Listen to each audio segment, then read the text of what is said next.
Luister. Ik heb vanmorgen een verhaaltje over de streektool en over kinderen. Het verhaaltje heet Het Wiggie en de Profgrunniger en het komt uit tijdschrift Tol en Tijken van oktober 2018. En ooit heb ik hem voorlezen in Toezebarrel, maar dat is al zo lang geleden. Dat wordt vast geen aarde meer. Het Wiggie en de Profgrunniger. Dinsdagmorgen is het. Een dikke ketten sloeg ik om de lantaarnpolentouw en ik zet mijn fietsen op slot. Het hele pad naar de supermarkt touw, nu er ik zachtjes het begin van een onbestemd leidje. Ik ben de stief over een prakken zijn. Wat zult het worden? Welke kade zult u het gewoon? Melodieline is er al en ik ben op muzieknoten woorden aan het verzinnen. Ik probeer maar wat. Met kop omdelen hol ik sleuteltje tot slot van mijn fiets uit. Wat er om mijn touw gebeurt, gaat radicaal aan mij voorbij. Ik begin wat in mijzelf te zingen. Ik zuik naar woorden. Mandy, mijn lijf, wat hest op tien haat, wat drokt die zo zwoer. Ha Henk, hoor ik een hoge wichte stem. Ik kijk beziet en zei een wiggie van jaar of 10 en een rode jek en met bruine streepjesbroek aan. Zij holt haar fietsen tot Rick uit voor supermarkt en zij had een blikje drink in hand. Met een lach op haar open gezicht kijkt zij me aan en ze knikt me touw. Ik klauw me geheugen af. Ken ik dit kind? Heb ik haar ooit eerder zijn? Dat mouwdoos wel. Hallo, groet ik haar weer om. Ik zie wat bekends, maar ik weet niet precies meer wie je bent.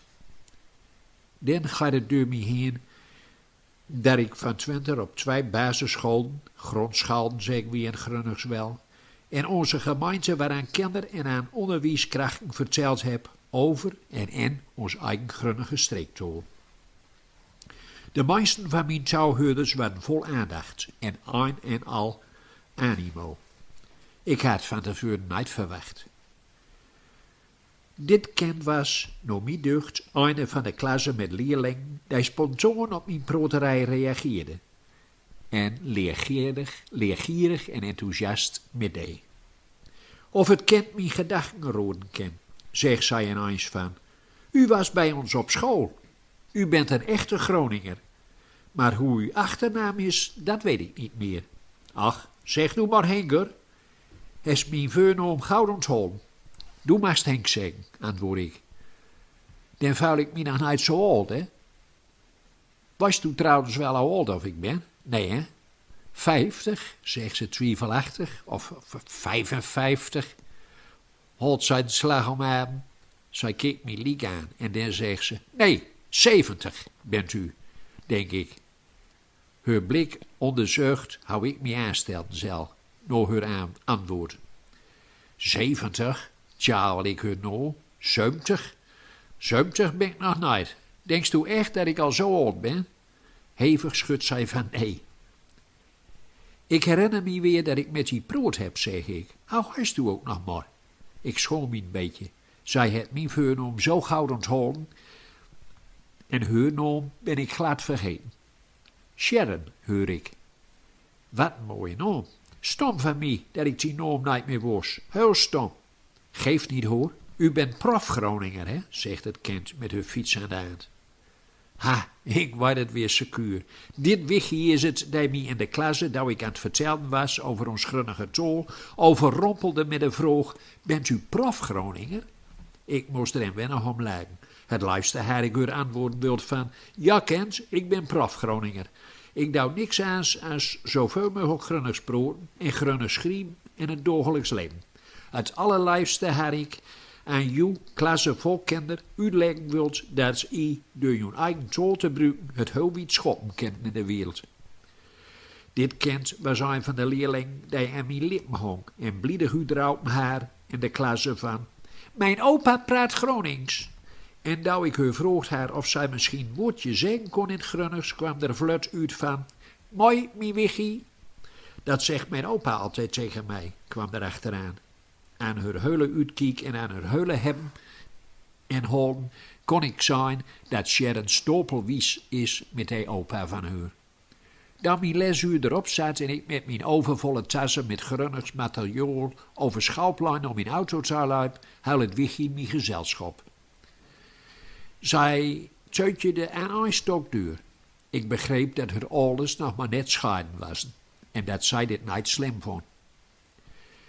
Alleen soms vond zij het een klein beetje slim dat haar vader en haar moeder niet meer bij elkaar woonden. Dan was zij wat verdrietig, vertraadde zij mij touw met zachte stem en schreef zij soms gedichtjes.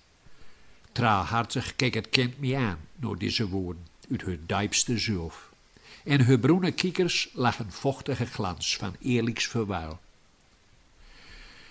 God hem maar mooi met deur, hoor, met gedichten schrijven. Dat is altijd goud. En bewoorden, hè, die gedichten. Heel goud bewoorden, gaf ik Sharon met. Doe kist vast prachtige gedichten maken. Gaat wel, kwam er bescheiden uit. Maar ik berg ze goed op, hoor. Niemand mag ze lezen. Mijn beste vrienden niet en mijn broertje helemaal niet.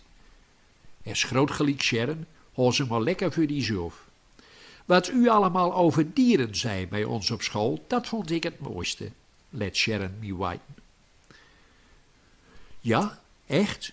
Ik herinner me dat ik een verhaaltje voorlezen haar over Daaier. En later vroeg ik welke kinderen Daaier hadden. En hoe die heeten. En wat of er zo bijzonder was aan die beesten van haar.